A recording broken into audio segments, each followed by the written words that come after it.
Hai moms and bunda yang ada di rumah. Kali ini kita bakal lihat proses pembuatan roti manis semanis mbak-mbak yang ada di video ini. Kita bakal lihat proses pembuatannya sampai akhir, bagaimana cara pengadonannya, penyiapan bahannya, dan cara pemanggangannya juga hasilnya. Selamat menyaksikan. Jangan lupa di like dan subscribe video aku ya. Warahmatullahi wabarakatuh. Kami dari kelompok 1 akan melakukan pengadonan untuk roti manis. Yang pertama kita akan masukkan tepung cakra 500 gram. Langsung mulai yang kering-kering dulu kan. Kemudian kita masukin ragi. Ini gula ya. Kemudian kita masukkan Betrin Plus.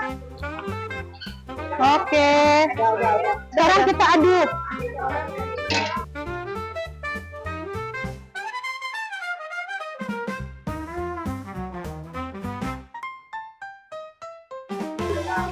Ini proses mengadukannya ya guys.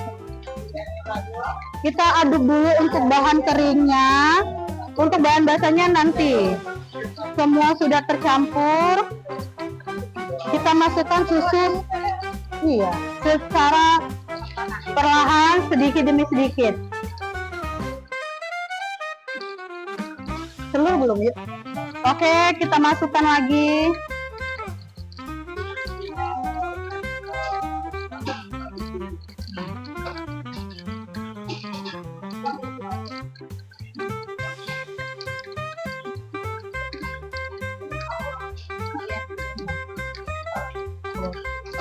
Kemudian kita masukkan telur 1 butir. Oke.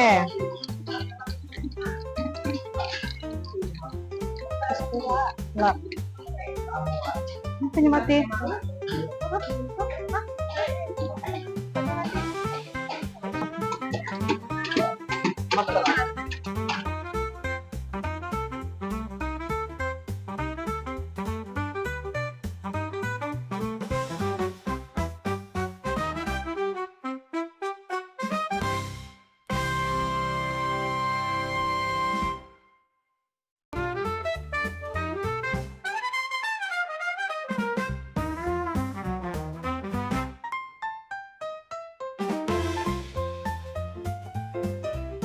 Setengah kali kita masukkan mentega.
Setelah adonan menjadi kalis, kita lanjut ke proses pengembangan atau proofing.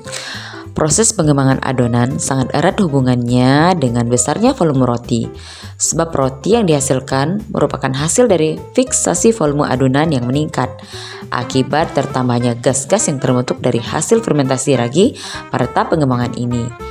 Nah, tempat untuk proofing ini harus bersih, tidak banyak angin, kedap, dan sedapat mungkin cukup hangat dan lembab. Jika derajat kelembaban ruang fermentasi tidak dapat dikontrol dengan baik, maka sangat dianjurkan untuk menutup adonan dengan kain atau plastik wrap supaya suhu adonan itu sendiri tidak berubah. Nah, kalau suhunya dingin, misal pada musim hujan atau berada di dataran tinggi, sangat dianjurkan pula untuk menambah pemakaian yeast dalam resep supaya adonan dapat mengembang dengan cepat. Begitu pula jika hal sebaliknya terjadi. Ini mbak-mbak manisnya lagi proses proofing. Saksikan terus ya. Kita bakal tutup dulu. Ini lagi cari tutup kayaknya. Iya. Mana tutup. Iya, dapat akhirnya ya. Kita tunggu ya sampai mengembang ya. Tetap tonton terus videonya. Setelah adonan mengembang, kita masuk ke proses berikutnya, yaitu proses penimbangan atau scaling. Nah, pada tahap ini kita menimbang adonan menjadi unit kecil dengan timbangan yang dikehendaki sesuai dengan tujuan. Sebaiknya menggunakan timbangan digital agar lebih tepat. Setelah adonan selesai ditimbang, kemudian dibentuk bulat-bulat dan diistirahatkan lagi. Ini bertujuan untuk menyeragamkan bentuk, memudahkan proses pemulungan atau molding nantinya. Kemudian membentuk lapisan kulit luar adonan untuk menahan gas CO2 agar hasil kerja yeast mereaksi gula. Kemudian mendinginkan adonan setelah adanya reaksi yeast terhadap gula. Dan memperkuat jaringan gluten tepung terigu. Itu sambil digulung-gulung kita bakal potong-potong ya mbak-mbak cantik dan manisnya sedang melakukan proses scaling. Tetap lanjut dan ditonton terus video aku.